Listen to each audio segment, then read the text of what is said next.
ನಮಸ್ತೆ ವೀಕ್ಷಕರೇ, ಆರೋಗ್ಯ ರಹಸ್ಯ ವಿಶೇಷ ಕಾರ್ಯಕ್ರಮಕ್ಕೆ ಸ್ವಾಗತ. ನಾನು ತೇಜಸ್ವಿನಿ. ಇವತ್ತಿನ ವಿಶೇಷ ಕಾರ್ಯಕ್ರಮದಲ್ಲಿ ನಾವು ಕುಟುಂಬದ ಕುಲದೇವತೆ ಬಗ್ಗೆ ಮಾತನಾಡ್ತಾ ಹೋಗೋಣ. ಸಾಮಾನ್ಯವಾಗಿ ನಾವು ಕುಲದೇವತೆ ಬಗ್ಗೆ ನಮಗೆಲ್ಲ ಗೊತ್ತೇ ಇದೆ. ಅಂದರೆ ಪ್ರತಿಯೊಂದು ಕುಟುಂಬಕ್ಕೂ ಕೂಡ ಅವರದ್ದೇ ಆದ ಕುಲದೇವತೆ ಇರುತ್ತೆ.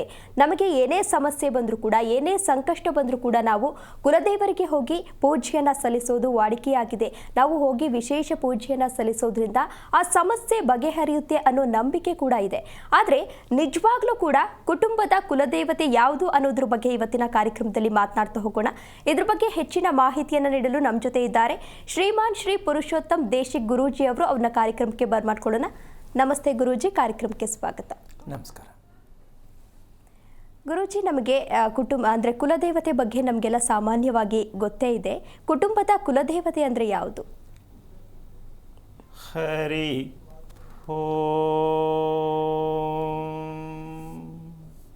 ಶ್ರೀ ಗುರುಭ್ಯೋ ನಮಃ. ಎಲ್ಲರೂ ಹೊಸ ವರ್ಷಕ್ಕೆ ಕಾಲಿಟ್ಟಿದ್ದೀವಿ ಅಂತ ಅಂದ್ಕೊಂಡಿದ್ದಾರೆ. ಯಾಕೆ ಅಂದರೆ ಇದಾ ಹೊಸ ವರ್ಷ, ಯುಗಾದಿನ ಅಂತಕ್ಕಂಥದ್ದು ಕೂಡ ಅನುಮಾನದಲ್ಲೂ ಇದ್ದಾರೆ. ಆಚರಣೆ ಮಾಡೋಕ್ಕೂ ರೆಡಿ ಇದ್ದಾರೆ. ಮುಂದೆ ಬರೋದು ಆಚರಣೆ ಮಾಡೋಕ್ಕೂ ರೆಡಿ ಇರ್ತಾರೆ. ಹೌದು. ಇದು ಯಾಕೆ ಈ ವಿಚಾರವನ್ನು ಅನುಮಾನಾಸ್ಪದವಾದ ರೀತಿಯಲ್ಲಿ ಒಬ್ಬರಿಗೆ ಇದು ಬೇಕು, ಒಬ್ಬರಿಗೆ ಯುಗಾದಿ ಬೇಕು, ಹೌದು ಅಲ್ವಾ?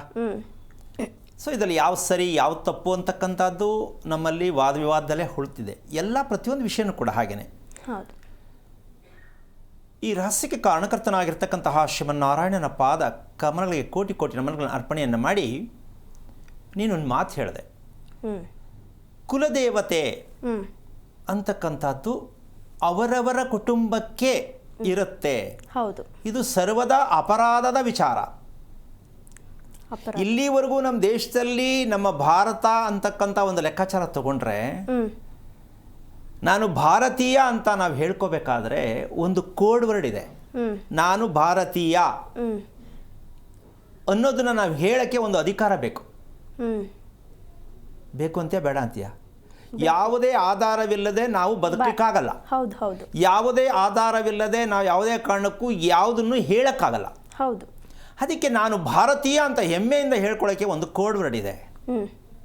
ಯಾವುದದು ಅಂದರೆ, ಶ್ರೀರಾಮ ಪರಮಾತ್ಮ, ನಮ್ಮ ಪರಮಾತ್ಮ. ಹೌದು. ಸೀತೆ ನಮ್ಮ ಜೀವಾತ್ಮ. ಶ್ರೀರಾಮ ನಮ್ಮ ಪರಮಾತ್ಮ, ಸೀತೆ ನಮ್ಮ ಜೀವಾತ್ಮ. ಇವರಿಬ್ಬರದ ಮಿಲನದ ಸತ್ಯವನ್ನು ತೋರಿಸೋದಕ್ಕೆ ಹನುಮ ಎಂಬ ಪರಮಾತ್ಮ, ಹನುಮಂತ. ಈ ಹನುಮಂತ ಗುರುವಿನ ಮೂಲಕವಾಗಿ ಈ ಆತ್ಮ ಜೀವಾತ್ಮ ಅನ್ನೋದಕ್ಕೆ ಸತ್ಯವನ್ನು ತೋರಿಸೋದಕ್ಕೆ ಇವರೇ ನಿಜವಾದ ಗುರುಗಳು. ಯಾರು? ಹನುಮಂತ. ಆದರೆ ಇಲ್ಲಿರೋ ಮಾರ್ಕೆಟಿಂಗ್ ಗುರುಗಳು ವಿಷಯ ಸೈಡ್ ಇಟ್ಬೋಣ. ಈಗ ನಮ್ಮಲ್ಲಿ ಇರ್ತಕ್ಕಂಥ ಕುತ್ಕೊಂಡು ಹೇಳ್ತಕ್ಕಂಥವ್ರೆಲ್ಲ ಮಾರ್ಕೆಟಿಂಗ್ ಗುರುಗಳು. ಹೌದು. ಇದು ಹಿಂಗಾಗತ್ತೆ, ಅದು ಹಂಗಾಗತ್ತೆ, ಅದು ಅದನ್ನು ಮಾಡಿ ಅಲ್ಲಿಗೋಗಿ ಇಲ್ಲಿಗೋಗಿ ಪಲ್ಟಿ ಹೊಡೀರಿ ಅಂತ ಹೇಳ್ತಾರಲ್ಲ, ಇವರು ಮಾರ್ಕೆಟಿಂಗ್ ಗುರುಗಳು. ನಿಜವಾದ ಗುರು ಯಾರು? ಹನುಮಾನ್. ಎಷ್ಟು ಚೆನ್ನಾಗಿದೆಯಲ್ಲ. ಇದನ್ನ ನಾವು ತಿಳ್ಕೊಂಡ್ರೆ ಮಾತ್ರ ನಾನು ಭಾರತೀಯ ಅಂತ ಹೇಳ್ಕೊಳ್ಳೋದಕ್ಕೆ ಹೆಮ್ಮೆ ಆಗತ್ತೆ. ಅದೇ ರೀತಿಯಾಗಿ ಕುಲದೇವತೆ ಅಂದರೆ ಯಾರು ಅಂದರೆ, ಇದಕ್ಕೊಂದು ದೊಡ್ಡ ಸಮಸ್ಯೆಯಾಗಿ ನಮ್ಮ ದೇಶವನ್ನೇ ಒಂದು ರೀತಿ ಅಲ್ಲೋಲ ಕಲ್ಲೋಲ ಮಾಡಿಬಿಡ್ತಾ ಇದೆ. ನೀನು ಹೇಳ್ದಂಗೆ ಅಲ್ಲೋಗಿ ಪೂಜೆ ಮಾಡಿಸ್ಕೊಂಬನ್ನಿ, ನಿಮ್ಮ ದೇವ್ರು ಅಲ್ಲೈತೆ, ನಿಮ್ಮ ದೇವ್ರು ಇಲ್ಲೈತೆ, ಅಲ್ಲಿಗೆ ಹೋಗಿ ಬಂದರೆ ಒಳ್ಳೇದಾಗತ್ತೆ ಅಂತ ಹೇಳೋದು ಸರಿನೇ, ಇವ್ರು ಹೋಗಿ ಮಾಡಿಸೋದು ಸರಿನೇ. ಆದರೆ ಇದು ಹೆಂಗಿರುತ್ತೆ ಅಂದರೆ, ಒಂದಿನ 5 ಸ್ಟಾರ್ ಹೋಟ್ಲಲ್ಲಿ ಹೋಗಿ ಊಟ ಮಾಡ್ಕೊಂಡು ಬಂದು ಒಂದು ವಾರ ತಿನ್ನಂಗಿಲ್ಲ ಅಂತ ಇರೋಕ್ಕಾಗತ್ತೇನಮ್ಮ? ಇಲ್ಲ, ತಿನ್ನಲೇಬೇಕು. ಹಾಗೆ ಹೋಗಿ ಮಾಡ್ಕೊಂಡು ಬಂದ್ರೆ ಒಳ್ಳೇದಾಗತ್ತೇನೋ ಅನ್ನೋ ಭಾವನೆ ಅಷ್ಟೇ ಆಗತ್ತೆ ಹೊರತು ಸಾಲ ತೀರಿಸಿಲ್ಲ. ನಮ್ಮ ಮನೆಯ ಕುಲದೇವತೆ, ನಮ್ಮ ಕುಟುಂಬದ ಕುಲದೇವತೆ ಯಾರು? ಸಾಲ ತೀರಿಲ್ಲ ಅಂದ್ರೆ ನಾವು ತಿಳ್ಕೊಂಡಿರೋದು ಹೇಳಿರೋದು ಮಾಡ್ತಿರಲ್ಲ, ಪೂರ್ಣವಾಗಿರ್ತಕ್ಕಂಥ ಅಪರಾಧ. ಇದು ನಮ್ಮ ಕುಟುಂಬಕ್ಕೊಂದು ದೊಡ್ಡ ಶಿಕ್ಷೆ. ಅಯ್ಯಯ್ಯೋ ಹೆದರ್ಕೋಬೇಕಾ? ಇಲ್ಲ. ಶಿಕ್ಷೆ ಯಾವುದು? ಯಾಕೆ ಶಿಕ್ಷೆ ಆಗಬೇಕು? ನಾವೇನು ತಪ್ಪು ಮಾಡಿದ್ದೀವಿ ಅನ್ನೋದಕ್ಕಿಂತ ಹೆಚ್ಚಾಗಿ ಹೇಳ್ತಿರ್ತಕ್ಕಂಥವ್ರು ಇದ್ದಾರಲ್ಲ, ಹೇಳ್ತಾ ಇರ್ತಕ್ಕಂಥವ್ರಲ್ಲ, ಪಾಪ ಅವ್ರಿಗೆ ಕುರುಡು. ನಿಮ್ಗೆ ಹೆಂಗೆ ದಾರಿ ತೋರಿಸ್ತಾರೆ? ಹೇಳೋರಿಗೆ, ಅಡ್ರೆಸ್ ಹೇಳೋರಿಗೆ ಕುರುಡು. ಯಾವ ಕಡೆ ತೋರಿಸ್ತಾನಮ್ಮ ಅವನು? ಇದು ತಿಳ್ಕೊಬೇಕಲ್ಲ. ನಾವು ಹೋಗಿ ಕುರುಡ್ರ ಹತ್ರನೇ ಕೇಳ್ತಾ ಇರೋದು, ನಮ್ಮ ದೇವರು ಯಾಕೋ ನಮ್ಗೆ ಗೊತ್ತಿಲ್ಲ. ಎಷ್ಟೋ ಜನಕ್ಕೆ ದ್ವಂದ್ವ ಸ್ಥಿತಿ ಇದೆ. మన ದೇವ್ರು ಗೊತ್ತಿಲ್ಲ ಸ್ವಾಮಿ, ಈಗ ಅವ್ರು ಹೇಳಿದ್ರು, ನಮ್ಮ ಅತ್ತೆ ಹೇಳಿದ್ರು, ನಮ್ಮ ಅಜ್ಜಿ ಹೇಳಿದ್ರು, ಹಿಂಗೆ ಸುಮಾರು ಜನ 60% ದೇವ್ರು ಯಾವುದು, ಕುಲದೇವ್ರು ಯಾವುದು, ದೇವ್ರು ಯಾವುದು ಅಂತ ಈ ಫೈಟಿಂಗಲ್ಲೇ ಮದುವೆಗಳು ಮೊಮ್ಮಕ್ಕಳೆಲ್ಲ ಆಗೋಗ್ಬಿಡ್ತಾ ಇದ್ದಾರೆ. ಇದೆಲ್ಲೋ ಒಂದು ಕಡೆ ಅವರು ಲಿಂಕ್ ತಗೋತಾರೆ. ಯಾಕೆಂದರೆ ಗ್ರಿಪ್ ಬೇಕಲ್ಲ ಹೇಳಕ್ಕೆ. ನಿಮ್ಮದು ಮಂದೇವರೆಲ್ಲ ಬಿಟ್ಟಿದ್ದೀರಾ ನೀವು ಅಂದ್ಬಿಟ್ರೆ ಒಂದೇ ಸಲ ಮುಗಿದೋಯ್ತು. ಮಂದೇವ್ರು ಯಾವುದು, ಎಲ್ಲದೆ, ಎಲ್ಲಿ ಹುಡ್ಕೊಂಡೋಗಿ ಅವ್ರೆಲ್ಲೋ ಒಂದು ಹೇಳ್ತಾರೆ, ಅದು ಯಾವುದೋ ಒಂದು ದಿಕ್ಕು ಹೋಗ್ತಾರೆ. ಸೊ ಇದು ಹೀಗೆ ಉದ್ದಕ್ಕೂ ಹೋಗಿ ಹೋಗಿ ಕೇಳಿ ಕೇಳಿ ಮಾಡಿ ಮಾಡಿ ಮುಂದಕ್ಕಂತೂ ಹೋಗಿಲ್ಲ, ಅಲ್ಲೇ ಇದ್ದಾರೆ. ಮತ್ತು ಹಂಗಾರೆ ಹೇಳ್ತಿರೋದು ತಪ್ಪ, ಕೇಳ್ತಿರೋದು ತಪ್ಪ ಅನ್ನೋದಕ್ಕಿಂತ ನಾವು ತಿಳ್ಕೊತಾ ಇರೋದೇ ಅಪರಾಧ. ಅವ್ರು ಹೆಂಗೋ ಹೇಳ್ಕೊಳ್ಳಿ. ಅದಕ್ಕೆ ಈ ಹೊಸ ವರ್ಷಕ್ಕೆ ಒಂದು ನಮ್ಮ ಕಾರ್ಯಕ್ರಮದ ಒಂದು ಮೂಲ ಗುಟ್ಟನ್ನು ಹೇಳಬೇಕಾಗತ್ತೆ. ನಮ್ಮ ಕಾರ್ಯಕ್ರಮದ ಮೂಲ ಗುಟ್ಟನ್ನು ಹೇಳಬೇಕಾಗತ್ತೆ. ಏನದು ಅಂದರೆ, ಹೊಸ ವರ್ಷಕ್ಕೆ ಏನಾದ್ರು ಟಿಪ್ಸ್ ಕೊಡಬೇಕಲ್ವಾ? ಹೌದು.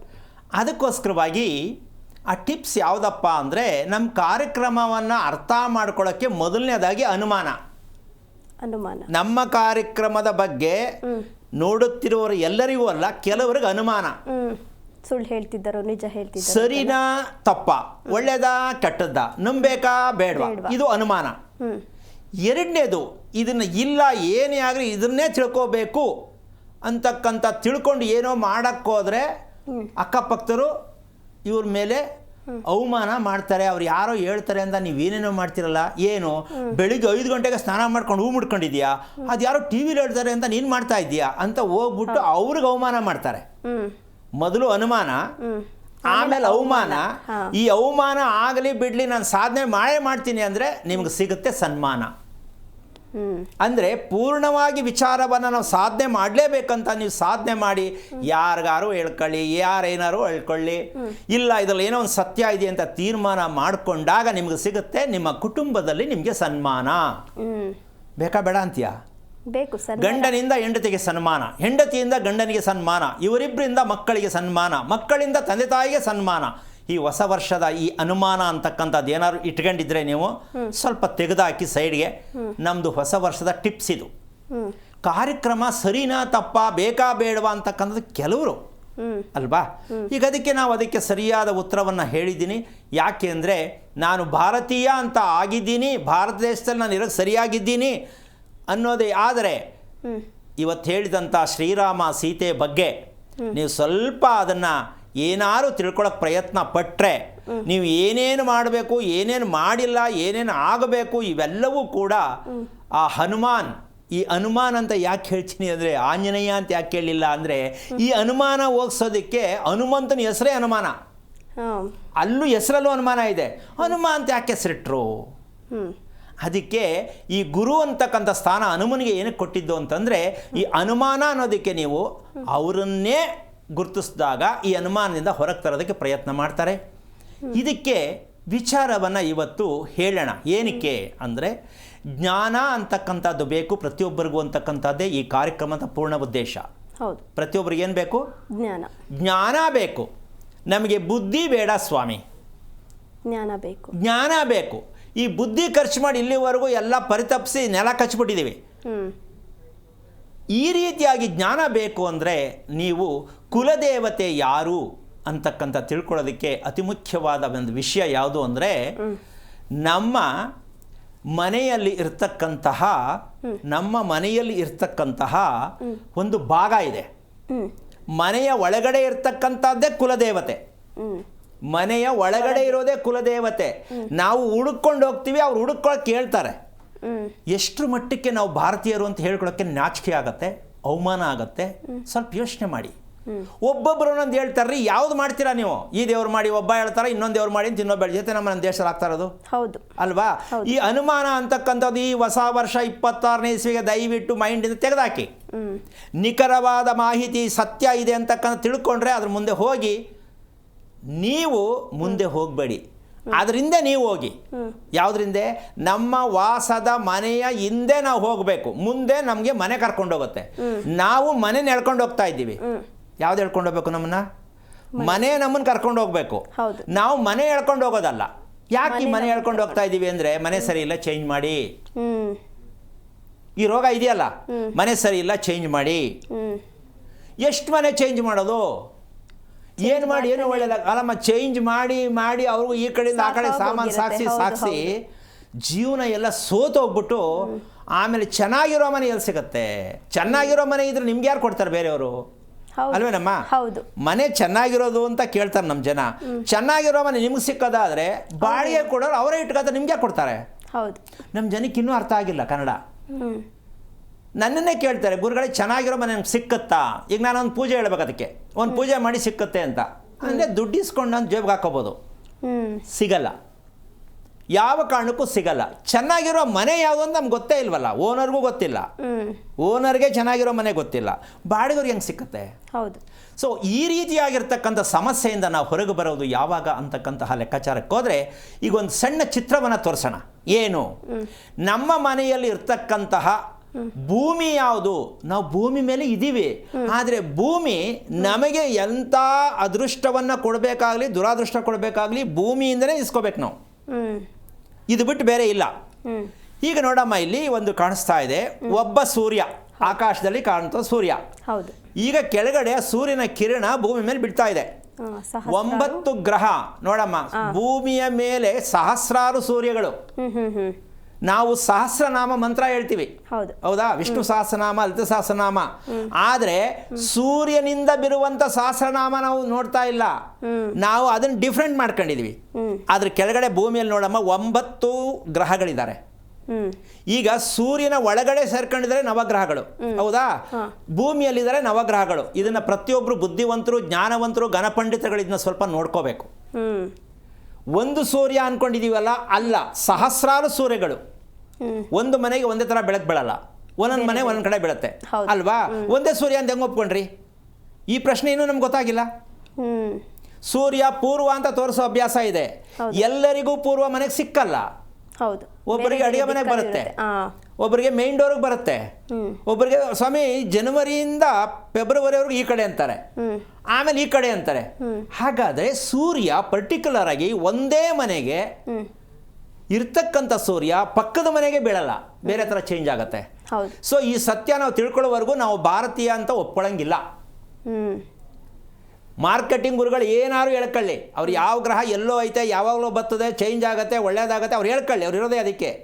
ನೀವು ತಿಳ್ಕೊಳ್ಳಿ, ನಮ್ಮ ಮನೆಗೆ ಸೂರ್ಯನನ್ನ ಎಷ್ಟರ ಮಟ್ಟಕ್ಕೆ ಕೂರಿಸ್ಕೊಂಡಿದೀವಿ, ಇದು ಒಂದು ಭಾಗ. ಇನ್ನೊಂದು ಭಾಗ ಆದರೆ ಇನ್ನೊಂದು ನೆಕ್ಸ್ಟ್ 2ನೇ ಚಿತ್ರದಲ್ಲಿ ಸ್ವಲ್ಪ ಅದನ್ನು ತಿಳ್ಕೊಳ್ಬೇಕಾಗತ್ತೆ. ಯಾಕೆ ಅಂತಂದರೆ ಆ ಚಿತ್ರದಲ್ಲಿ ಇರ್ತಕ್ಕಂತಹ ಮೂಲ ರಹಸ್ಯ ಏನು ಅಂದರೆ, ನಮ್ಮ ಮನೆಯ ಒಳಗಡೆ ಇದೆಲ್ಲ ಇನ್ನೊಂದು ಭಾಗ ಚಿತ್ರ ಬೇಕಾಗತ್ತೆ, ಇದು ತೋರಿಸಿ ನೋಡಿ ಆಗಿದೆ. ಆ ಚಿತ್ರದಲ್ಲಿ ಒಂದು ವಿಚಾರ ಇದೆ, ಮನೆಯ ಒಳಗಡೆ ಇರ್ತಕ್ಕಂಥ ಗ್ರಹಗಳು ಹೇಗಿದ್ದಾರೆ ನೋಡಮ್ಮ. ಇದು ಈಗ ನೋಡ್ದಾ? ಇದು ಸೂರ್ಯ ಪೂರ್ವದಲ್ಲಿದೆ, ನೋಡಿ. ಇಲ್ಲಿ ಭೂಮಿ ಅಂತ ಮಧ್ಯದಲ್ಲಿದೆ ನೋಡಮ್ಮ. ಈ ಕಡೆ 3 ಜನ ಗ್ರಹಗಳು, ಈ ಕಡೆ 3 ಜನ ಗ್ರಹಗಳು, ಆಯ್ತಾ? ಅಲ್ಲಿ ಭೂಮಿ ಮಧ್ಯದಲ್ಲಿ ಬಂದಿದೆ, ಸ್ವಲ್ಪ ಗಮನಿಸ್ಕೋಬೇಕು. ಭೂಮಿ ಮಧ್ಯದಲ್ಲಿದೆ. ಇಲ್ಲಿ ಶನೇಶ್ವರ ಸ್ವಾಮಿ, ಗುರು, ಕುಜ, ನಾವು ಯಾವ ಗ್ರಹಗಳು ಅಂತ ಹೇಳ್ತೀವಿ ಇಲ್ಲಿದೆ. ಸೂರ್ಯ ಪ್ರಧಾನವಾಗಿ ದೊಡ್ಡದಾಗಿ ಕಾಣಿಸ್ತಾ ಇದ್ದಾರೆ, ಹೌದಾ? ಈಗ ಭೂಮಿಗೆ ಅಟ್ಯಾಚ್ ಆಗಿರೋರು ಯಾರು ನೋಡಿ ಕಾಣಿಸ್ತಾ ಇದೆಯಾ? ಚಂದ್ರ. ನೋಡಮ್ಮ, ಭೂಮಿಗೆ ಕಾರಕ ಚಂದ್ರ, ನಮ್ಮ ಹುಟ್ಟಿನ ಕಾರಕ ಚಂದ್ರ. ಈಗ ವಾಸದ ಮನೆಯಲ್ಲಿ ಚಂದ್ರ ಇದ್ದಾನೆ ಅಂತ ನಮ್ಮ ಜನಕ್ಕೆ ಎಷ್ಟು ಜನಕ್ಕೆ ಗೊತ್ತು? ಇದ್ರ ಮೂಲಕ ದಯವಿಟ್ಟು ಪ್ರತಿಯೊಬ್ಬರು ತಿಳ್ಕೋಬೇಕು. ನಮ್ಮ ಮನೆಯಲ್ಲಿ ಇರ್ತಕ್ಕಂತಹ ಮಾಡಿರುವಂತಹ 6 ಭಾಗ, ಈ 6 ಭಾಗಕ್ಕೆ ಮಧ್ಯ ಭಾಗ ಇರ್ತಕ್ಕಂಥದ್ದೇ ಭೂಮಿ. ನೀವು ಭೂಮಿ ಮೇಲೆಲ್ಲ ಮನೆ ಕಟ್ಟಿದ್ದೀವಿ ಅಂತ ತಿಳ್ಕೊಂಡಿದ್ದೀರಾ, ಸರಿನೇ. ಗ್ರಹ ಚಂದ್ರ ಎಲ್ಲಿದ್ದಾನೆ? ಮನಸ್ಸಿಗೆ ನೆಮ್ಮದಿ ಕೊಡಬೇಕು, ಒಳ್ಳೆ ನಿದ್ದೆ ಬರಬೇಕು, ಹೇಳಿದ ಮಾತು ಕೇಳಬೇಕು ಮನೇಲಿರೋರೆಲ್ಲ. ಇದೆಲ್ಲ ಚೆನ್ನಾಗಿರ್ಬೇಕು ಅಂದ್ರೆ ಕುಲದೇವತೆ ಯಾರು ಅಂದ್ರೆ ಚಂದ್ರ. ನಮ್ಮ ವಾಸದ ಮನೆಯಲ್ಲಿ ಮಧ್ಯಭೂಮಿಯನ್ನು ನಾವು ಗುರುತಿಸೋದಕ್ಕೆ ಇಲ್ಲಿವರೆಗೂ ಎಷ್ಟು ಲಕ್ಷ ವರ್ಷಗಳಿಂದ ಮನೆಯ ಮಧ್ಯದಲ್ಲಿ ಇರ್ತಕ್ಕಂಥದ್ದು ಭೂಮಿ ಅಂತಕ್ಕಂಥ ವಿಚಾರಕ್ಕೆ ಒಂದು ಸಣ್ಣ ಉದಾಹರಣೆ ಹೇಳ್ತೀನಿ. ವಿಶ್ವದಲ್ಲಿ ನಮ್ಮ ಭಾರತ ದೇಶ ಭೂಮಧ್ಯದಲ್ಲಿದೆ, ಇದು ಅತಿ ಮುಖ್ಯವಾದ ವಿಷಯ. ಭಾರತ ದೇಶ ಭೂಮಂಡಲದ ಮಧ್ಯದಲ್ಲಿದೆ. ಹಾಗಿರ್ಬೇಕಾದ್ರೆ ನಾವು ವಾಸ ಮಾಡುವ ಮನೆಯನ್ನ ಭೂಮಧ್ಯ ಯಾವುದು ಅಂತ ಗುರುತಿಸದೇ ಇರತಕ್ಕಂಥ ಬ್ರಹ್ಮಸ್ಥಾನವನ್ನ ಬಿಟ್ಟು, ಅಂದ್ರೆ ಸೃಷ್ಟಿಯ ರಹಸ್ಯ, ಒಂದು ಮಗು ಹುಟ್ಟತ್ತೆ, ಒಂದು ಹೆಣ್ಣು ಒಂದು ಗಂಡು ಹುಟ್ಟಿದೆ, ಅದಕ್ಕೊಂದು ಮಗು ಹುಟ್ಟಿದೆ. ಇದರ ಸೃಷ್ಟಿಯ ರಹಸ್ಯ ಯಾರು? ಚಂದ್ರ. ಈ ಚಂದ್ರ ನಮ್ಮ ಮನೇಲಿ ಇರ್ತಾನ, ಪಂಚಾಂಗದಲ್ಲಿದ್ದಾನ ಅಂತ ಸ್ವಲ್ಪ ದಯವಿಟ್ಟು ತಿಳ್ಕೋಬೇಕು. ಇದು ವಿಚಿತ್ರವಾದ ಪ್ರಶ್ನೆ ಅಂತ ಆಗ್ಬೋದು ನಿಮಗೆ. ಪಂಚಾಂಗದಲ್ಲಿರುವ ಚಂದ್ರ ಸರಿನಾ? ಅಲ್ಲ, ಅದು ಪ್ರಕೃತಿಗನುಸಾರವಾಗಿ ಭೂಮಿ ಕೂಡ ಒಂದು ಪ್ರಕೃತಿನೇ. ಆದರೆ ನಿಮ್ಮ ಮನೆಯ ಅಳತೆ ಹೇಗಿದೆ, ಆ ಪ್ರಕೃತಿಯನ್ನು ನೀವು ಗುರುತಿಸಬೇಕು. ಮನೆಯಲ್ಲಿರ್ತಕ್ಕಂಥ ಪ್ರಕೃತಿ ಗ್ರಹಗಳನ್ನು ಗುರುತಿಸಿದಾಗ ನಿಮಗೆ ಯಾವ ಗ್ರಹ ಕೆಟ್ಟಿದೆ ಅಂದರೆ ನಿಮ್ಮ ಮನೆಯನ್ನು ನಿರ್ಮಾಣ ಮಾಡೋದ್ರಲ್ಲಿ ಕೆಟ್ಟಿದೆ, ನೀವೇ ಕೆಡಿಸಿರೋದದು, ದೇವರು ಕೆಡಿಸಿಲ್ಲ. ಇಲ್ಲಿ ನಾವೇನು ಮಾಡ್ತಾ ಇದ್ವಿ, ಶಾಸ್ತ್ರ ಕೇಳಕ್ಕೆ ಹೋಗ್ತೀವಿ, ನನಗೆ ಯಾವ ಗ್ರಹ ಚೆನ್ನಾಗಿಲ್ಲ ಅಂತ. ಅಮ್ಮ, ಎಷ್ಟು ಅನ್ಯಾಯವಾಗಿ ಬದುಕ್ತಾ ಇದ್ದೀವಿ ನಾವು ಅಂದರೆ, ನಿಜಕ್ಕೂ ಹೇಳ್ತೀನಲ್ಲ, ತುಂಬ ಅನ್ಯಾಯವಾಗಿ ಬದುಕ್ತಾ ಇದ್ದೀವಿ. ಈಗ ನಮ್ಮ ಮನೆಯಲ್ಲಿರ್ತಕ್ಕಂಥ ಗ್ರಹಗಳು ಮನೆಯ ಒಳಗಡೆ ಇದ್ದಾರೆ ಅಂತ ಇತಿಹಾಸದಲ್ಲಿ ಹೇಳುತ್ತಿರುವ ಏಕೈಕ ವ್ಯಕ್ತಿ ನಾನೊಬ್ಬನೇ. ಮನೆಯ ಒಳಗಡೆ ಗ್ರಹಗಳಿದ್ದಾರೆ ಅಂತ ಹೇಳ್ತಿರುವಂಥ ಏಕೈಕ ವ್ಯಕ್ತಿ ನಾನೊಬ್ಬನೇ.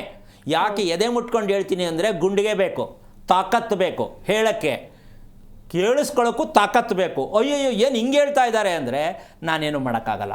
ಯಾವುದೇ ವಿಷಯ ಹೇಳಬೇಕಾದ್ರೂ, ಯಾವುದೇ ಸತ್ಯ ಇರಬೇಕಾದ್ರೆ, ಟೇಬಲ್ ಕುಟ್ಟಿ ಮಾತಾಡಬೇಕಾದ್ರೆ ಆ ಭಗವಂತ ಆ ಶಕ್ತಿಯನ್ನು ಕೊಟ್ಟಿರೋರಿಗೆ ಮಾತ್ರ ಇದು ಸಿಕ್ಕತ್ತೆ ಹೊರ್ತು.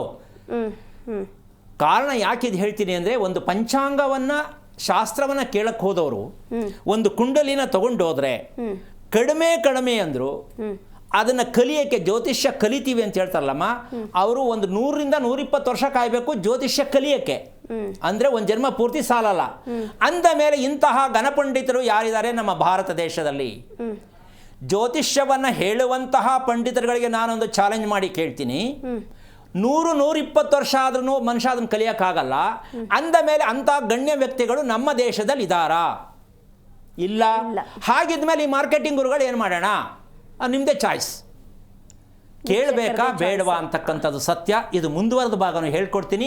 ಈ ಮಾರ್ಕೆಟಿಂಗ್ ಗುರುಗಳಿಂದ ನಮ್ಮ ದೇಶಕ್ಕೆ ಎಷ್ಟು ತೊಂದರೆ ಆಗ್ತಾ ಇದೆ, ಜನಗಳಿಗೆ ಎಷ್ಟು ಅವಮಾನ ಆಗ್ತಾ ಇದೆ, ಜನಗಳ ಜೇಬಲ್ಲಿ ಎಷ್ಟು ದುಡ್ಡು ಖಾಲಿ ಆಗ್ತಾ ಇದೆ, ಮನುಷ್ಯನ ಆಯಸ್ಸು ಎಷ್ಟು ಕಡಿಮೆ ಆಗ್ತಾ ಇದೆ ಅಂತಕ್ಕಂಥ ಸತ್ಯವನ್ನು ನೀವು ಅರ್ಥ ಮಾಡ್ಕೋಬೇಕು.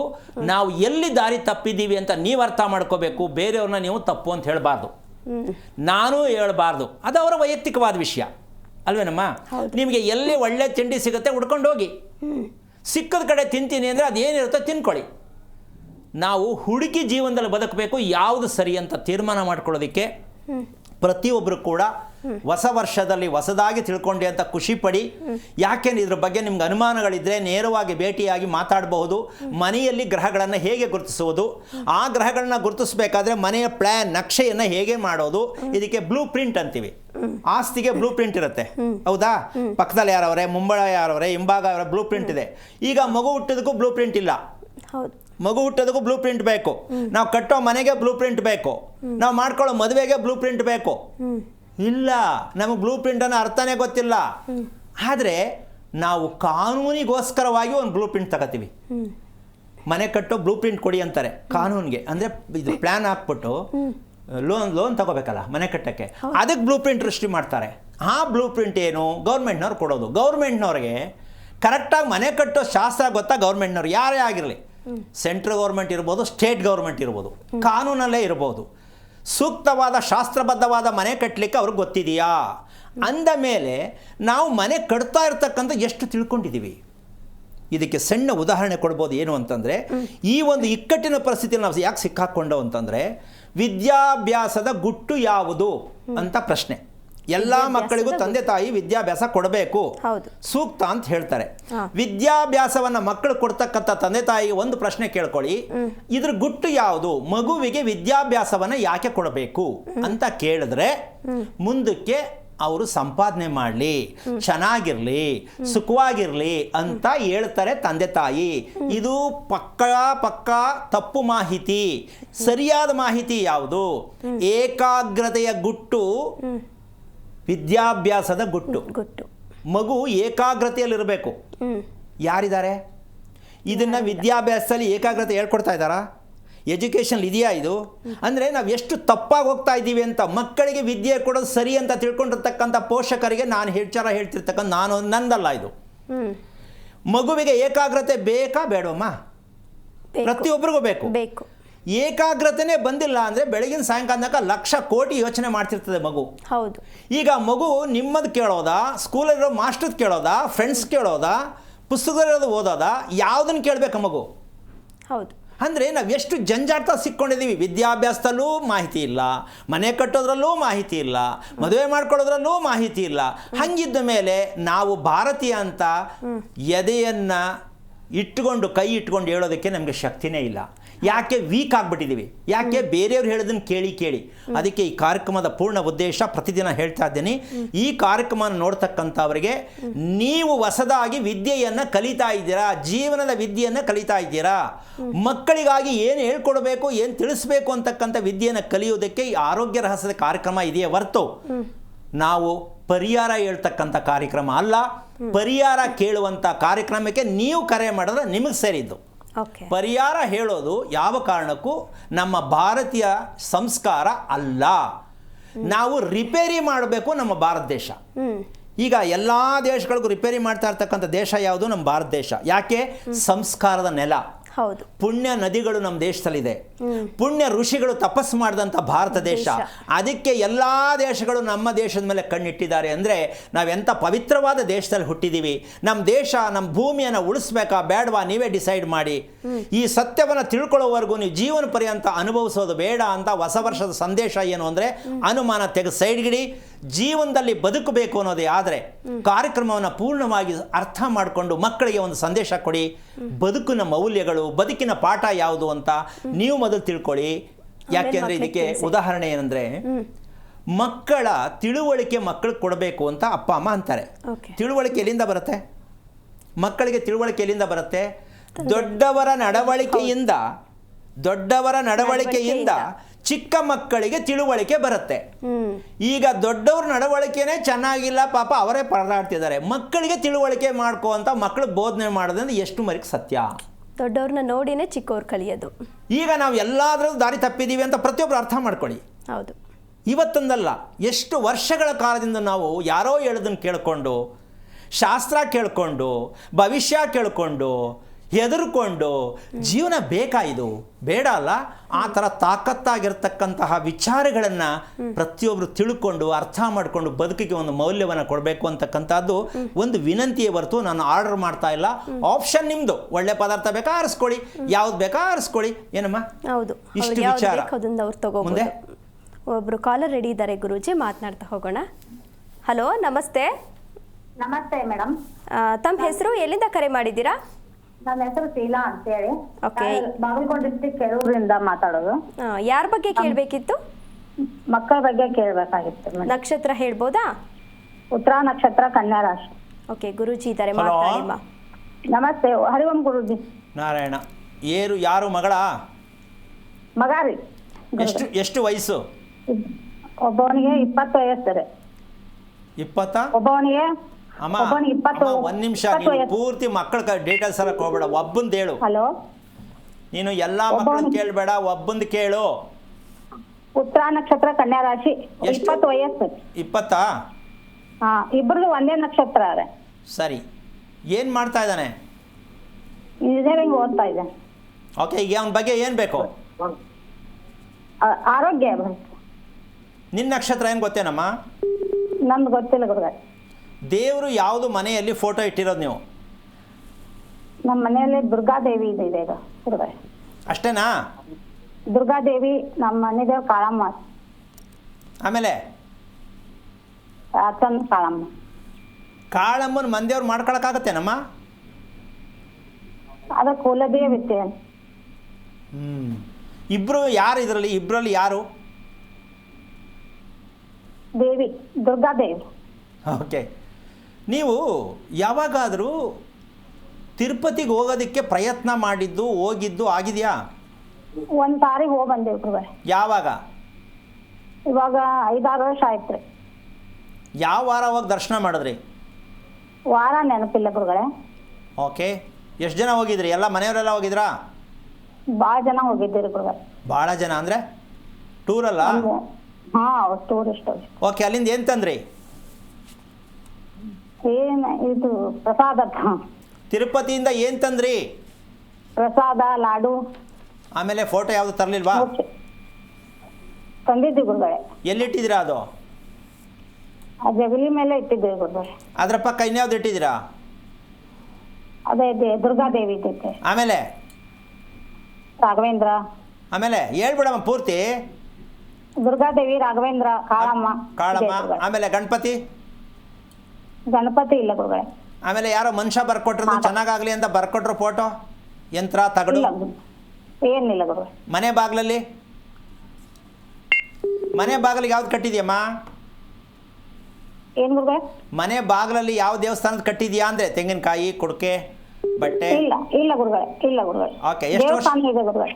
ಅಮ್ಮ? ದೇವಸ್ಥಾನ ಇದೆ ಮನೆ ಮುಂದೆ. ಯಾವ ದೇವಸ್ಥಾನ ಅದು? ರಾಚುಟೇಶ್ವರ. ಇನ್ನೊಂದ್ಸಲ ಹೇಳು. ರಾಚುಟೇಶ್ವರ. ಅದೇನಪ್ಪ ಅದು? ರಾಜು ಯಾವ ದೇವ್ರದು? ಶಿವನ, ವಿಷ್ಣುನ?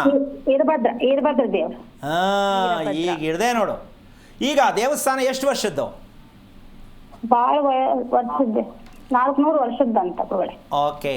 ಅದಕ್ಕೆ ಗೋಪುರ ಇದೆಯಾ? ಇಲ್ಲ ಗುರುಗಳೇ, ಗೋಪುರ ಇಲ್ಲ. ಅದಕ್ಕೆ ಪೂಜೆ ನಡೀತಾ ಇದೆಯಾ? ದಿನ 2 ಹೊತ್ತು ಪೂಜೆ ನಡೀತದೆ.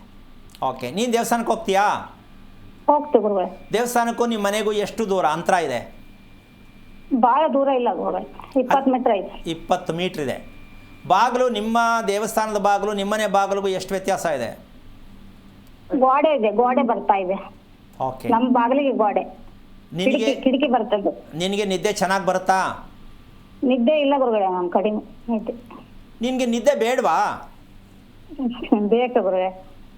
ನೋಡು, ವಿಷಯ ತಿಳ್ಕೊ ಹೇಳ್ತೀನಿ. ಈಗ ಈ ಯಮ್ಮನ ಕುಟುಂಬದ ಒಂದು ಪ್ರಶ್ನೆ. ಗಂಡು ದೇವರು ಹೆಸರೇ ಬರಲಿಲ್ಲ, ಬರೀ ದುರ್ಗಾದೇವಿ, ಕಾಳಮ್ಮ, ಹೌದು ಅಲ್ವಾ? ಈಗ ಮನೆಗೆ ಬರೀ ಹೆಣ್ಣಿದ್ರೆ ಆಗತ್ತಾ, ಬರೀ ಗಂಡಿದ್ರೆ ಆಗತ್ತಾ? ಇಬ್ರು ಇರ್ಬೇಕಲ್ಲ. ಇಬ್ರು ಇರ್ಬೇಕು. ಈಗ ಸತ್ಯ ಯಮನ್ ಇನ್ನೂ ಗೊತ್ತೇ ಇಲ್ಲ. 20 ವರ್ಷದ ಮಕ್ಕಳು ಹುಟ್ಟಿದ್ದಾರೆ, ಒಂದೇ ನಕ್ಷತ್ರದಲ್ಲಿ ಇಬ್ಬರು ಹುಟ್ಟಿದ್ದಾರೆ. ಇದರ ಅರ್ಥ ಹುಚ್ಚು ಹಿಡಿಯುವಂತ ನಿಮ್ಮ ಕುಟುಂಬ, ಹುಚ್ಚು ಹಿಡಿದಿರುವ ಕುಟುಂಬ. ಏನದು? ಉತ್ತರ ನಕ್ಷತ್ರಕ್ಕೆ ದೇವರನ್ನ ಸರಿಯಾದ ರೀತಿಯಲ್ಲಿ ಏನೂ ಗೊತ್ತಿಲ್ಲದೆ ಬದುಕಿರುವಂತಹ ಕುಟುಂಬ ಇದು. ಅವ್ರು ಯಾರೋ ಹೇಳಿದ್ರು, ಇವ್ರು ತಿಳ್ಕೊಂಡ್ರು. ನಿಜವಾಗಿಯೂ ಕೂಡ ಮನೆಯಲ್ಲಿ ಇಟ್ಟಿರ್ತಕ್ಕಂಥದ್ದು ಎಷ್ಟು ದೇವರುಗಳು ಹೇಳಿದ್ರು? ಸುಮಾರು ಹೇಳಿದ್ರು. ಇದೇ ಥರ ಎಷ್ಟು ಜನ ಒಂದು ಫೋಟೋ ಬಿಟ್ಟು, ಮನೆದೇವ್ರ ಫೋಟೋ ಬಿಟ್ಟು ಇನ್ಯಾವುದೇ ಫೋಟೋ ಇಟ್ಕೊಂಡಿದ್ರೆ ಆ ಮನೆಯಲ್ಲಿ ನಡೀತಕ್ಕಂಥದ್ದು ನಿಮ್ಮ ಮಕ್ಕಳು ಹುಟ್ಟುತ್ತಾರೆ ಹುಚ್ಚಾಗಿ, ಮಂಕಾಗಿ, ಅನಾರೋಗ್ಯದ ಮಕ್ಕಳಾಗಿ, ಜೀವನ ಪರ್ಯಂತ ದಟ್ಟ ದರಿದ್ರದ ಮನೆ ಯಾವುದು ಅಂದರೆ ಲೈನಿಗೆ ಫೋಟೋ ಜೋಡಿಸ್ಕೊಂಡಿರೋದು. ನಂಜನಗೂಡಿಗೆ ಹೋದಾಗ ಒಂದು, ತಿರುಪತಿಗೆ ಹೋದಾಗ ಒಂದು, ಮಂತ್ರಾಲಯಕ್ಕೆ ಹೋದಾಗ ಒಂದು. ಏನಮ್ಮ? ಹೌದು. ಇದು ಯಾರೀಗ ಇದ್ರಲ್ಲಿ ಮನೆಗೆ ಯಜಮಾನ ಯಾರಾಗಾದ್ರೆ? ಈಗ ಇವ್ರ ಮನೆಗೆ ಯಜಮಾನನೇ ಇಲ್ಲ. ಹೌದು ಅಮ್ಮ, ಅರ್ಥ ಆಯ್ತಾ? ಹಲೋ ಹೇಳಿ ಗುರುಗಳೇ. ಅಲ್ಲ, ಅರ್ಥ ಆಯ್ತೇನಮ್ಮ? ಆಯ್ತು ಗುರುಗಳೇ. ಎಲ್ಲಿ ಮತ್ತೆ ಗಂಡದವ್ರು ಎಲ್ಲಿ ಬಿಟ್ಬಿಟ್ಟಲ್ಲ ನೀನು? ಹೆಂಗೆ ಇದು ಸಂಸಾರ? ಹೆಂಗೆ ಮದುವೆ ನಿಮ್ದು? ಮನ್ಯಾಗ ಗೊತ್ತೇ ಇರ್ಲಿಲ್ಲ ಗುರುಗಳೇ ನಮ್ಗೆ, ಹಿಂಗಾಗಿ. ನೋಡಮ್ಮ, ಎಂಥ ಅನ್ಯಾಯದಲ್ಲಮ್ಮ. ಯಾವ ಮಟ್ಟಕ್ಕಮ್ಮ ಮಕ್ಕಳು ಚೆನ್ನಾಗಿ ಆರೋಗ್ಯವಾಗಿರ್ತಾರ? ಪಾಪ ಅವು ಯೋಚನೆ ಮಾಡ್ಕೊಂಡು ನೆಲ ನೋಡ್ತಾ ಇರ್ತಾರೆ. ಗಮನಿಸಿದೆ ನಿನ್ನ ಮಕ್ಕಳು ಹೆಂಗೆ ಕೂತಿರ್ತಾರೆ ಅಂತ? ಹೌದು ಗುರುಗಳೇ. ನಿಮ್ಮ ಮಕ್ಕಳು ಕೂತ್ಕೊಂಡಾಗ ಕತ್ತು ನೆಲವನ್ನು ನೋಡ್ತಾ ಇರ್ತಕ್ಕಂಥ ಗಮನಿಸಿದ್ಯೇನಮ್ಮ? ಹೌದು ಗುರುಗಳೇ.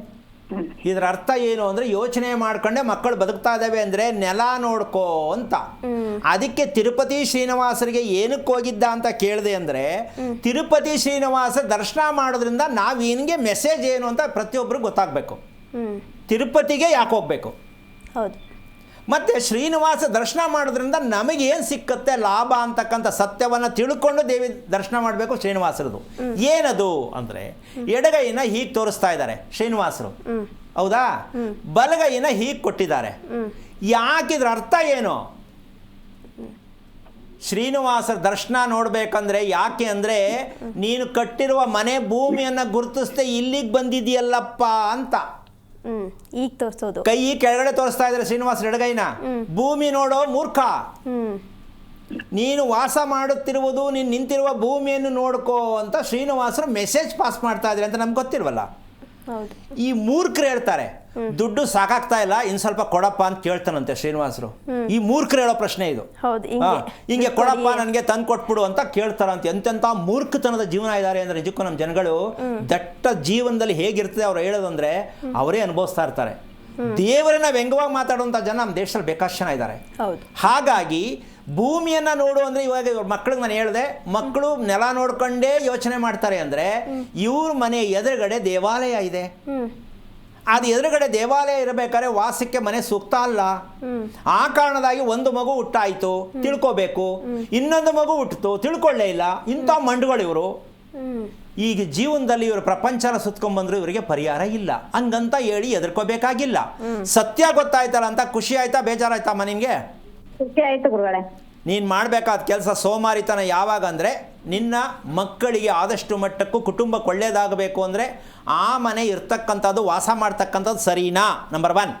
2, ನಮ್ಮ ಮನೆಯಲ್ಲಿ ಎಲ್ಲ ದೇವರುಗಳನ್ನ ಇಟ್ಕೊಳ್ಳೋ ಬದಲು ಮನೆ ದೇವರು ಯಾವುದು ಅಂತ ಕರೆಕ್ಟಾಗಿ ತಿಳ್ಕೊಂಡು ಇಟ್ಕೊಳ್ಳೋದು ಯಾವ್ದ್ರೆ ಅಮ್ಮ, ನಿಮ್ಮ ಮನೆಯಲ್ಲಿ ಅಕೌಂಟ್ ಓಪನ್ ಆಗತ್ತೆ.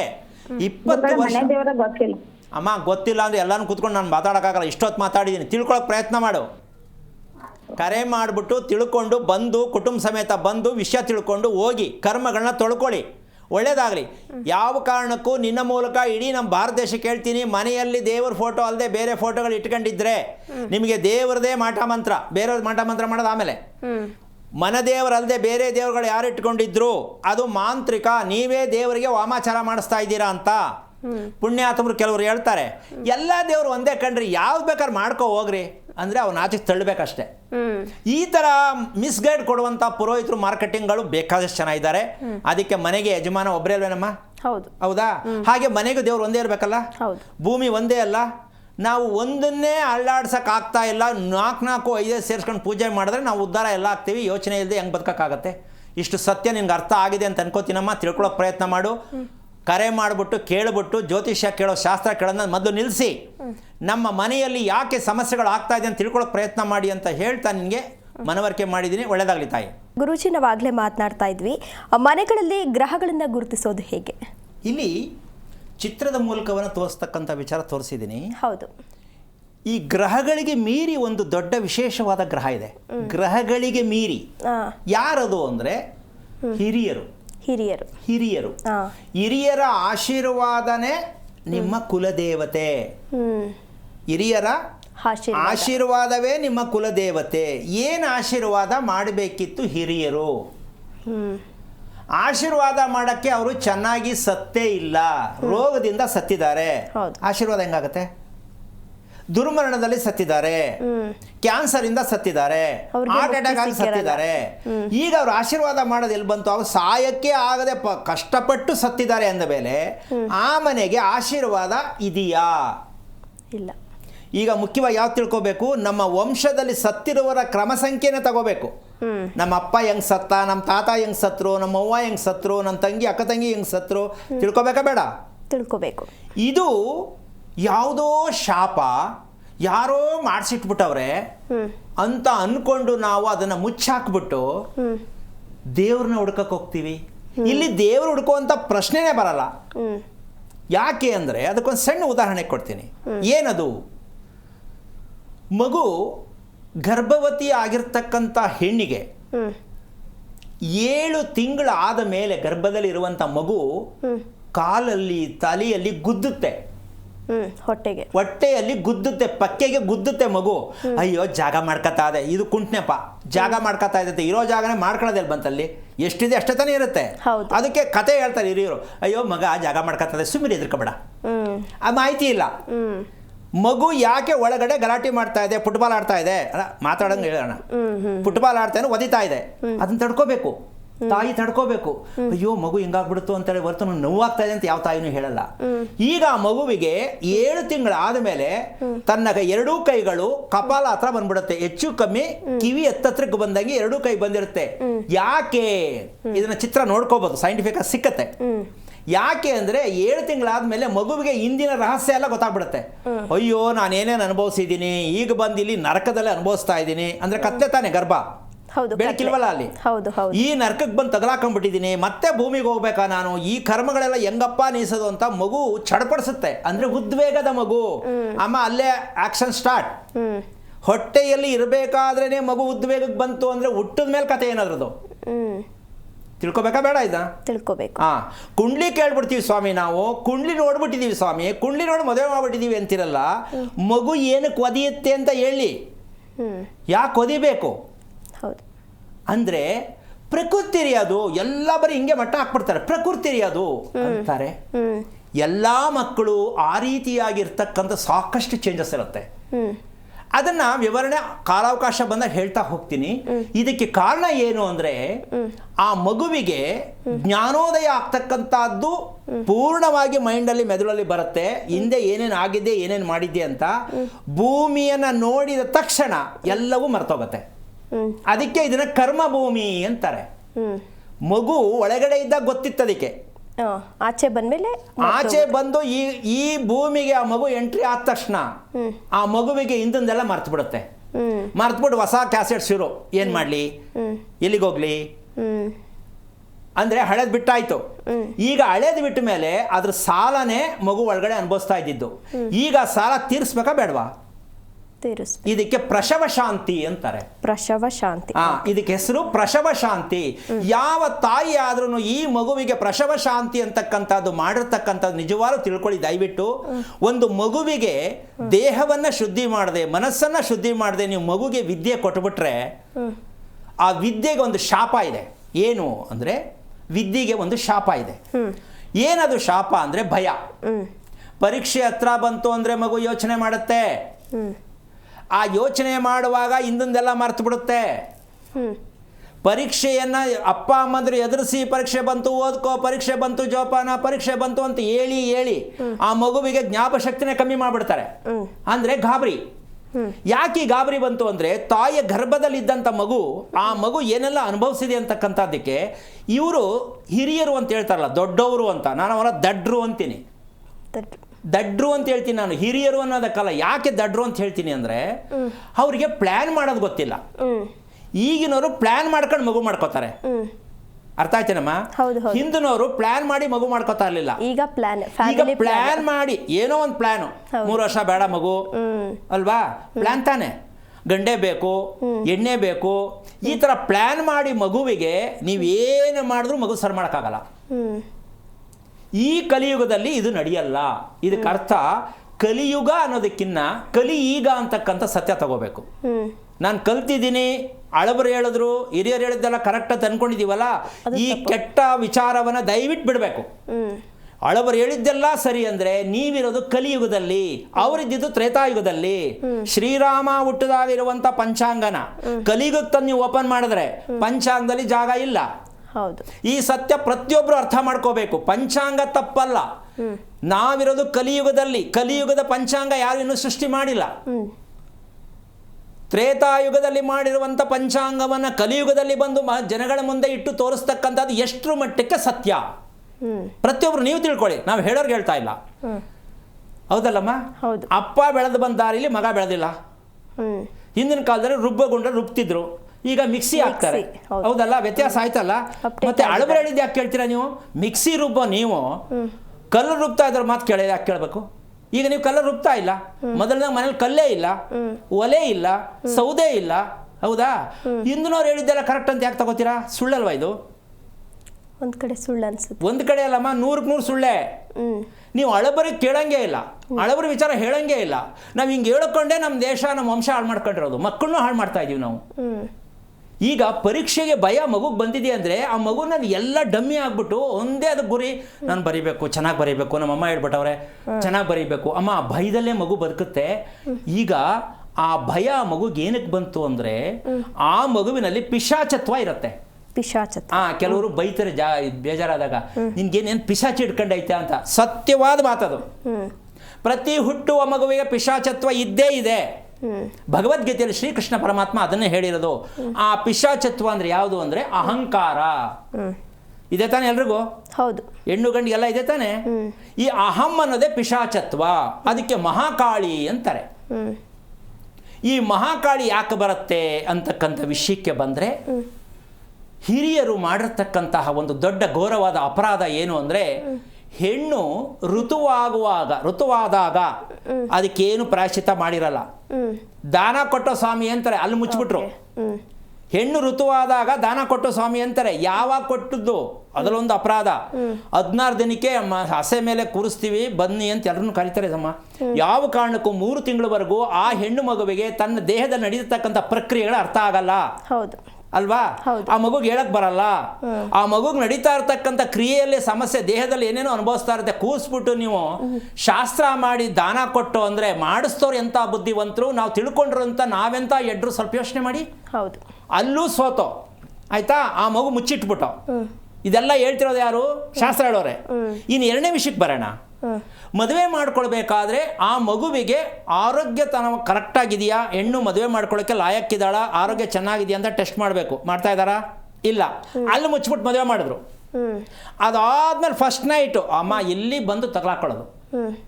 ಈ ಫಸ್ಟ್ ನೈಟ್ ಅನ್ನೋದು ನಮಗೆ ಊಟಿಗೆ ಹನಿಮೂನ್ಗೆ ಹೋಯ್ತೀವಲ್ಲ ಅನ್ಕೊಂಡ್ಬಿಟ್ಟಿದೀವಿ ನಾವು. ಸಿನಿಮಾದಲ್ಲಿ ಹನಿಮೂನ್ ಮಾಡ್ತಾರಲ್ಲ ಹಂಗೆ ಅಂತ ತಿಳ್ಕೊಂಡು ಹೆಣ್ಣು ಗಂಡು ಹನಿಮೂನ್ ಮಾಡ್ಕೊಳ್ಳೋ ಥರ ಮಾಡ್ಕೋತಾರೆ. ತಪ್ಪು ಅಲ್ಲ. ಇದೇನು ಹಿಂಗೆ ಹೇಳ್ಬಿಟ್ರೆ ತಪ್ಪು ಅಂದ್ರೆ ಮತ್ತೆ ಹೆಂಗಿದು ಕತೆ? ಈಗ ಎಷ್ಟು ಜನಕ್ಕೆ ಅನುಮಾನ ಬರುತ್ತೆ? ಅಲ್ಲ ರೀ, ಫಸ್ಟ್ ನೈಟ್ಗೆ ಏನು ಮಾಡಬೇಕಿತ್ತು? ಇದಕ್ಕೆ ಗರ್ಭದಾನ ಅಂತಾರೆ. ಏನು ಗರ್ಭದಾನ? ಮೊದಲು ಮಾಡಬೇಕಾಗಿದ್ದು ಲೆಕ್ಕಾಚಾರ ಏನು? ಪ್ರಸವ ಶಾಂತಿ, ಫೇಲ್. ಎರಡನೇದು ಗರ್ಭದಾನ, ಫೇಲ್. ಈಗ ಋತು ಆದಂಥ ಸಂಬಂಧದಲ್ಲಿ ಮಾಡಬೇಕಿತ್ತು ಭುವನೇಶ್ವರಿ ಶಾಂತಿ, ಇಲ್ಲ. ಮೂರೂ ಭಾಗದಲ್ಲೂ ಹೆಣ್ಣನ್ನ ಪೂರ್ತಿಯಾಗಿ ಸೈಡ್ಗೆ ಹಾಕ್ಬಿಟ್ರಿ.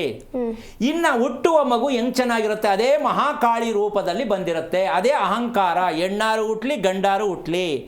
ನೀವು ಫಸ್ಟ್ ನೈಟಲ್ಲಿ ಮಾಡಬೇಕಾಗಿರ್ತಕ್ಕಂಥ ಅತಿ ಮುಖ್ಯವಾದ ಕೆಲಸ, ಯಾರು ನಂಬ್ತಿರೋ ಬಿಡ್ತಿರೋ ಗೊತ್ತಿಲ್ಲ, ಮಧ್ಯರಾತ್ರಿ 2:30-3 ಗಂಟೆ, ಅರ್ಧ ಗಂಟೆ ಅಷ್ಟೇ ಬಳಸಬೇಕಾಗತ್ತೆ.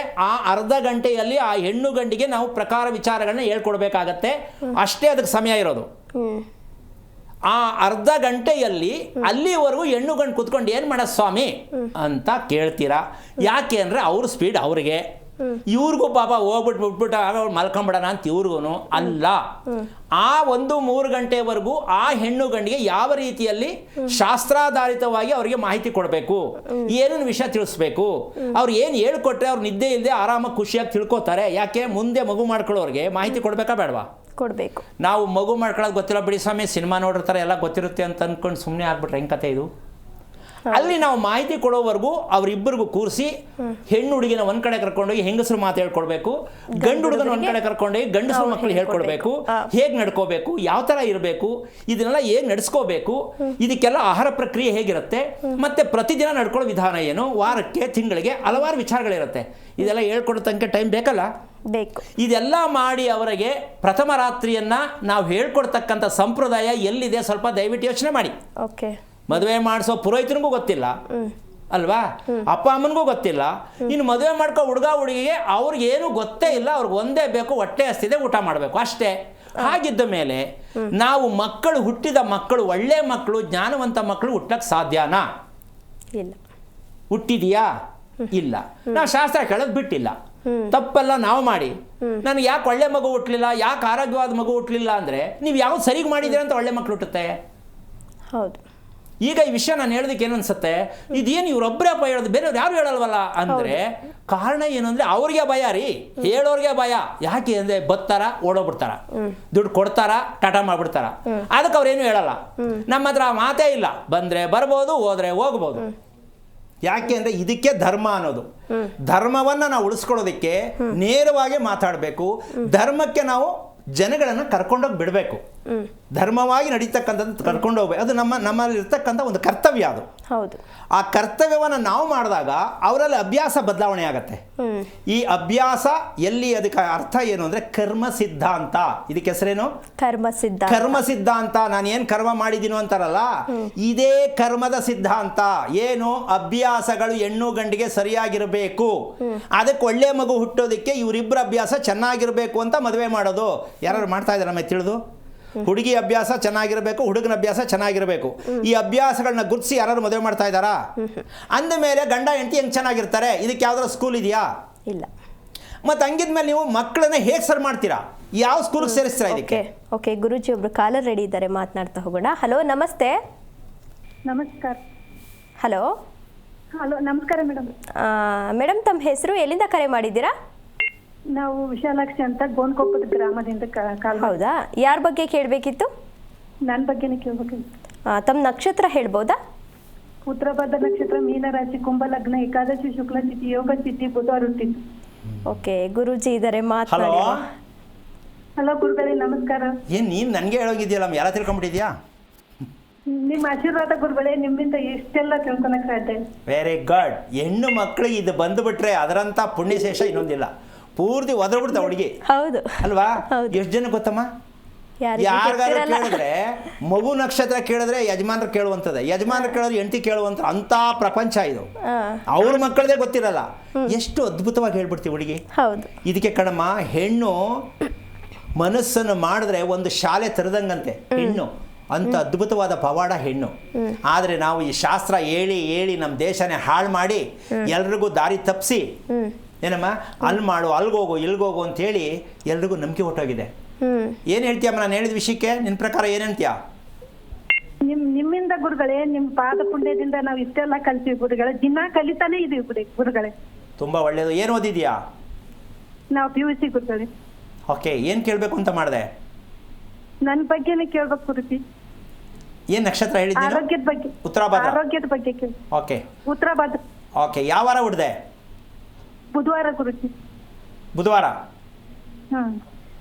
ಬೆಳಗ್ಗೆನಾ ಮಧ್ಯಾಹ್ನನಾ ರಾತ್ರಿನಾ? ರಾತ್ರಿ ಅಂತ ಗುರುಜಿ, ಮಧ್ಯರಾತ್ರಿ. ಓಕೆ. ನಿಮ್ಮ ತಂದೆ ಏನು ಕೆಲಸ ಮಾಡೋದು? ನಮ್ಮ ತಂದೆ ಕಂಡಕ್ಟರ್ ಗುರುಜಿ. ಅಮ್ಮ? ಕಂಡಕ್ಟರ್ ಗುರುಜಿ. ಕಂಡಕ್ಟ್ರ್. ಎಷ್ಟು ವರ್ಷದಿಂದ? 50 ವರ್ಷದಿಂದ ಇದ್ರ ಗುರುಜಿ. ಈಗ ತೀರ್ಕೊಂಡ್ರಿ. ಏನಾಗಿತ್ತು? ಕರೋನಾದಾಗ ತೀರ್ಕೊಂಡ್ರಿ. ಎಷ್ಟು ವರ್ಷ ಆಗಿತ್ತು ಅವ್ರಿಗೆ ತೀರ್ಕೊಂಡಾಗ? ಒಂದ್ 74-75 ಆಗಿತ್ತು. ನಿನಗೆ ಮದುವೆ ಮದುವೆ ಆಗಿತ್ತು ಗುರುಜಿ. ಯಾವಾಗಾಯ್ತು?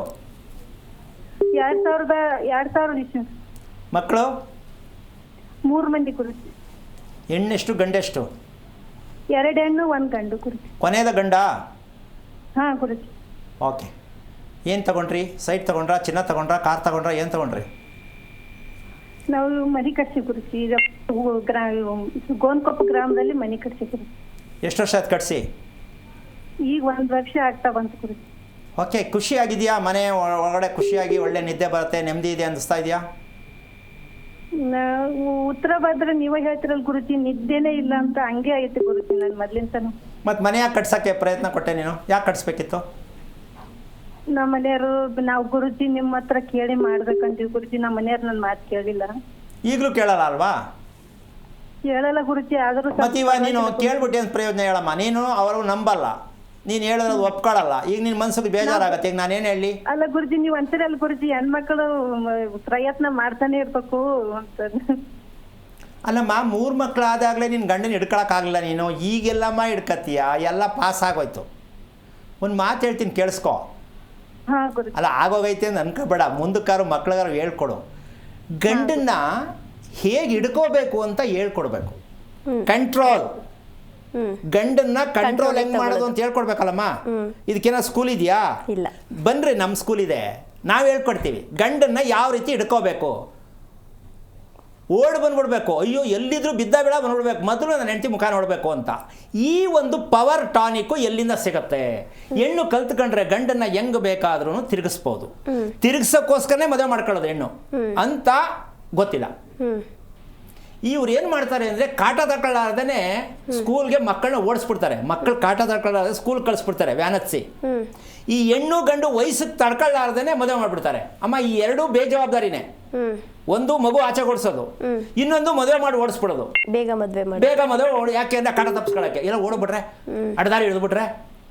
ಅಲ್ಲ, ಇವ್ರಿಗೆ ಹೇಳೋಕೆ ಮುಂಚೆ ಅವ್ರು ಏನೋ ಮಾಡ್ಕೊಂಡಿರ್ತಾರೆ, ಅದು ಎರಡನೇ ವಿಷಯ. ಆದರೆ ಈ ಕಾಟ ತಪ್ಪಿಸ್ಕೊಳಕ್ಕೆ ಮದುವೆ ಮಾಡೋದು ಎಷ್ಟು ಮಟ್ಟಕ್ಕೆ ಸರಿ? ತಪ್ಪು. ತಂದೆ ತಾಯಿನೇ ಕಾಟ ತಪ್ಪಿಸ್ಕೊಳಕ್ ಆಗ್ಲಿಲ್ಲ ಅಂದ್ರೆ ಗಂಡ ಹೆಂಗೆ? ಹೌದು, ಏನಮ್ಮ ಅಲ್ವಾ? ಅಲ್ಲೂ ಫೇಲು ಇಲ್ಲೂ ಫೇಲು ಅಂದ್ರೆ ಹೆಣ್ಣಿನ ಕತೆ ಏನು? ಅಮ್ಮ, ನಮ್ಮ ದೇಶದಲ್ಲಿ ದೊಡ್ಡ ದುರಂತ ಯಾವುದು ಅಂದ್ರೆ, ಹೆಣ್ಣಿಗೆ ದುರಂತ ಯಾವುದು ಅಂದ್ರೆ, ತಂದೆ ತಾಯಿ ಮನೆಯಲ್ಲೂ ಏನು ಮಾಹಿತಿ ಸರಿಯಾಗಿ ಕೊಡಲ್ಲ, ಕಟ್ಕೊಂಡು ಗಂಡನಿಗೂ ಗೊತ್ತಿಲ್ಲ, ಮದುವೆ ಮಾಡಿಸೋ ಪುರೋಹಿತನಿಗೂ ಗೊತ್ತಿಲ್ಲ, ಇದಕ್ಕೆ ಸ್ಕೂಲು ಕಾಲೇಜ್ ಮೊದಲೇ ಇಲ್ಲ.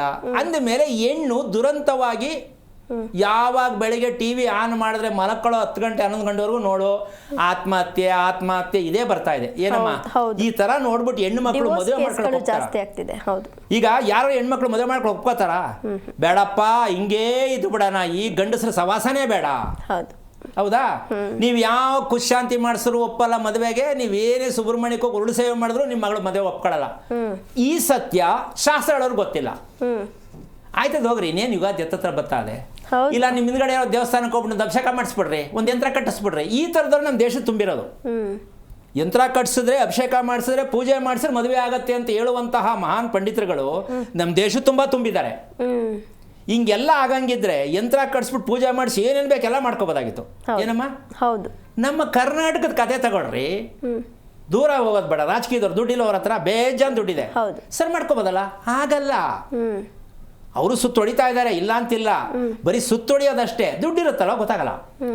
ಆದರೆ ಅವ್ರು ಅನ್ಕೊಂಡಿದ್ದು ಯಾವುದು ಸಿಕ್ಕಿಲ್ಲ ಅಂದ ಮೇಲೆ ಇದನ್ನ ನಂಬೇಕಾ ಬೇಡವ ಅಂತ ಜನಸಾಮಾನ್ಯ ಅರ್ಥ ಮಾಡ್ಕೋಬೇಕು.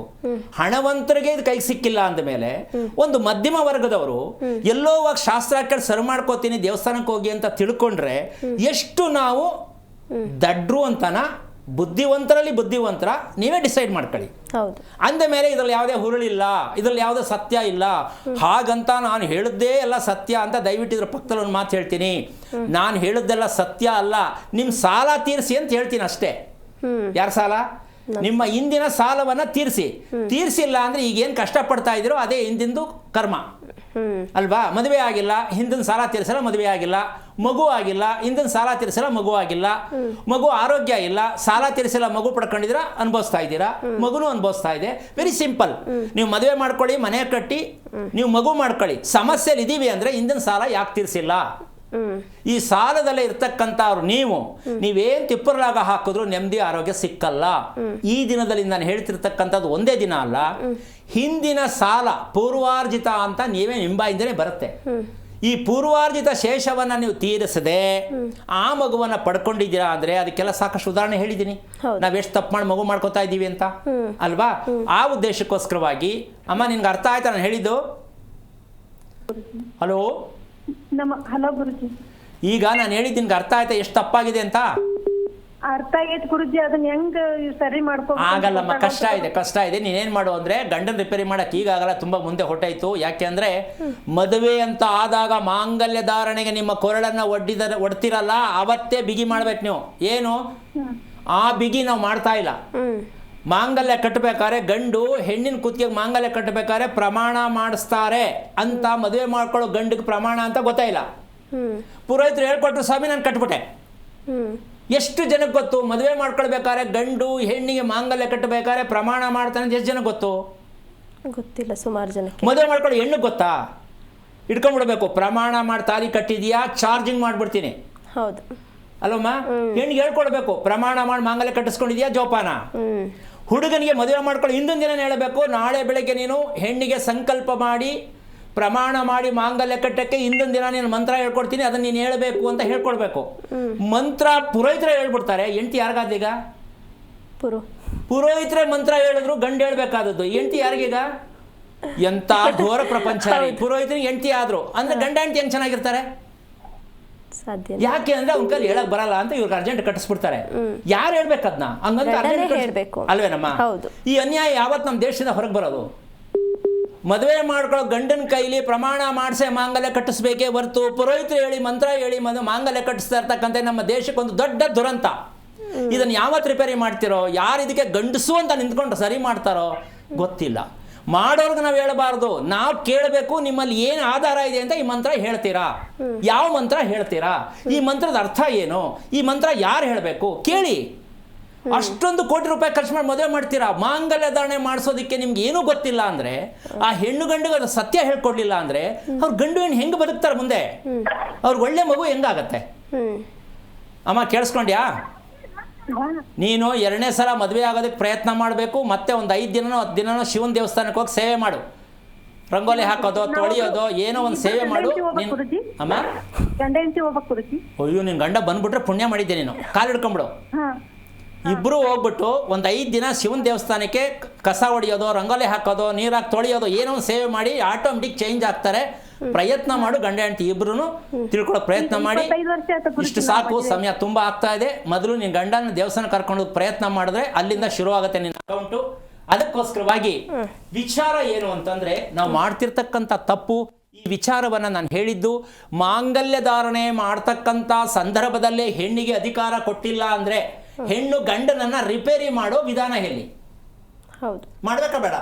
ರಿಪೇರಿ ಏನೇನು ಒಡೆಯದ ಬೈಯದ ಅಲ್ಲ, ಸಂಸ್ಕಾರ, ಪರಿವರ್ತನೆ, ಗಂಡನಲ್ಲಿದ್ದಂಥ ಅಭ್ಯಾಸಗಳನ್ನು ಚೇಂಜ್ ಮಾಡೋದಕ್ಕೆ ಮದುವೆ ಮಾಡೋದು. ಹೌದಾ? ಇದನ್ನ ಹೇಳ್ತಾರ ಗಂಡನನ್ನ ರಿಪೇರಿ ಮಾಡಕ್ ಮದುವೆ ಮಾಡ್ತಾ ಇದೀವಿ ಅಂತ ಹೆಣ್ಗೆ ಹೇಳ್ಕೊಡ್ತಾರ ಅಪ್ಪ ಅಮ್ಮ? ಇಲ್ಲ. ಮದುವೆ ಮಾಡ್ಕೊ ಒಳ್ಳೇದಾಯ್ತದೆ. ಹುಡುಗ ಒಳ್ಳೆ ಸಂಬಳ ತಗತ್ತಾನೆ, ಬೆಳ್ಳಗವನೆ, ನೋಡಕ್ ಚೆನ್ನಾಗವನೆ ಅಂತ ಹೇಳ್ತಾನೆ. ಅಮ್ಮ ಅವರು ಸುಳ್ಳೆ, ಪುರೋಹಿತರು ಸುಳ್ಳೆ. ನಾನು 150 ಮದುವೆ ಮಾಡಿಸಿದೀನಿ, 32 ಗಣಕೂಟ ಬಂದೈತೆ ಅಂತ ಇವರು ಸುಳ್ಳೆ. ಇಡೀ ಜೀವನ ಎಲ್ಲ ಬರೀ ಸುಳ್ಳೆ. ಹಾಗಿದ್ದ ಮೇಲೆ ಮನೆಯಲ್ಲಿ ಮಕ್ಕಳು, ಗಂಡ, ಹೆಂಡತಿ, ವಂಶ ಹೆಂಗ್ ಚೆನ್ನಾಗಿ ಬಂತಿದ್ದು? ಎಲ್ಲರೂ ಈ ರೀತಿಯಾಗಿ ಅರ್ಧದ ವಯಸ್ಸಲ್ಲಿ ಸಾಯಕ್ಕೆ ಕಾರಣ ನಾವು ತಿಳಿಯುತ್ತಿರುವ, ನಿಜಕ್ಕೂ ಹೇಳ್ತೀನಿ, ನಾವು ತಿಳ್ಕೊಂಡಿರ್ತಕ್ಕಂಥದ್ದು ಟೋಟಲಿಯಾಗಿ ತುಂಬ ಅಧರ್ಮಕ್ಕೆ ಹೋಗೋದಕ್ಕೆ ಯಾರೋ ಹೇಳೋದನ್ನ ಕೇಳಿದ್ರೆ ಇದು ನಾವು ಅನುಭವಿಸ್ತೀವಿ ಅಂತ ನಿಮ್ಗೆಲ್ಲರೂ ಅರ್ಥ ಆಗಿದೆ. ಹೊಸ ವರ್ಷದಲ್ಲಿ ಗಾಬರಿ ಆಗಬೇಡಿ. ನಾವು ಬರೀ ಕೇಳೋದಲ್ಲ, ಅರ್ಥ ಮಾಡ್ಕೊಳ್ಳೋದು ಕಲಿಬೇಕು, ಅದಕ್ಕೆ ಆಧಾರ ತಿಳ್ಕೋಬೇಕು ಅಂತ ಸತ್ಯವನ್ನು ನೀವು ಎಲ್ಲಿವರೆಗೂ ಅರ್ಥ ಮಾಡ್ಕೊಳ್ಳಲ್ವೋ ಅಲ್ಲಿವರೆಗೂ ನೀವು ಈ ಸಮಸ್ಯೆಯಿಂದ ಹೊರಗೆ ಬರೋಕ್ಕಾಗಲ್ಲ. ಮಕ್ಕಳಿಗೆ ನೀವು ವಿದ್ಯಾಭ್ಯಾಸ ಕೊಡೋದೇ ಮುಖ್ಯ ಅಲ್ಲ, ಮಕ್ಕಳ ಸಾಲ ನೀವು ತೀರಿಸಿದ್ದೀರಾ, ಫಸ್ಟ್ ಡಿಸೈಡ್ ಮಾಡಿ ಅಂತ ಹೇಳ್ತಾ ಕಾರ್ಯಕ್ರಮ ಮುಗಿಸ್ತಾ ಇದ್ದೀನಿ. ಜೈ ಶ್ರೀರಾಮ್.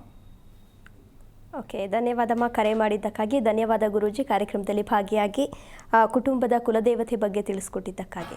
ನೋಡಿದ್ರಲ್ಲ ವೀಕ್ಷಕರೇ, ಇದಾಗಿತ್ತು ಈ ಹೊತ್ತಿನ ವಿಶೇಷ ಕಾರ್ಯಕ್ರಮ. ಇನ್ನು ಹೆಚ್ಚಿನ ವಿಶೇಷ ಕಾರ್ಯಕ್ರಮಗಳಿಗಾಗಿ ನೋಡ್ತಾ ಇರಿ ಜೈ ಕನ್ನಡ ನ್ಯೂಸ್, ಸತ್ಯವೇ ಸುದ್ದಿಯ ಜೀವಾಳ. ಹೆಚ್ಚಿನ ಮಾಹಿತಿಗಾಗಿ ಸಂಪರ್ಕಿಸಿ ಶ್ರೀಮಾನ್ ಶ್ರೀ ಪುರುಷೋತ್ತಮ್ ದೇಶಿಕ್ ಗುರೂಜಿ, ಶ್ರೀ ಧರ್ಮ ಮಾರ್ಗ ಕಚೇರಿ, ನಂಬರ್ 532, ಮಲಥಳ್ಳಿ ಮುಖ್ಯ ರಸ್ತೆ, ಬೆಂಗಳೂರು 560056. ದೂರವಾಣಿ ಸಂಖ್ಯೆ 9148639933, 86189152331, 91082588834.